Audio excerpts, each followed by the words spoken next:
The latest consumer confidence reading of -16 was well below the long-run average consumer confidence reading of 0 since 1994.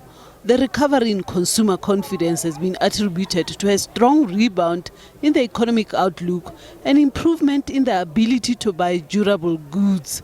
But consumers remain more concerned about the outlook for the national economy compared to their own household finances. And although the rebound in consumer confidence has improved, households' ability to spend it did not improve significantly during the third quarter. Real consumer spending growth, particularly on interest rate sensitive goods, is not expected to accelerate meaningfully in the third quarter. Improvement was, I guess, a welcome surprise. But I think if we look at the environment at the time that we conducted the survey, inflation was moderating. The labor market is showing some level of improvement.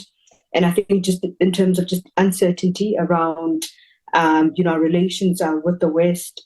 And I think lastly, the intensity of load shedding during the time that we conducted the survey had certainly improved.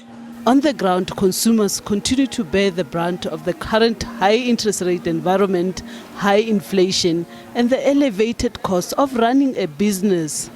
For the mere fact that I have about 35 people working for me on the farm, and the salaries is going up all the time, but the prices of the foods that we are selling, the prices remains the same.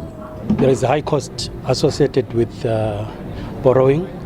The borrowing side becomes too expensive. You can't actually, it limits on the growth of the portfolio. So you are left to fund the current portfolio than to expand. The survey has also shown that consumers are spending more on necessities such as food and less on luxury items as the cost of living continue to bite. A sustained moderation in inflation, especially in food prices, is expected to relieve some of the pressure on retail sales volumes from the fourth quarter of this year. And the anticipated interest rate cuts is also expected to improve consumer spending by mid-2024. Naledi Matlapeng, SABC News, Johannesburg.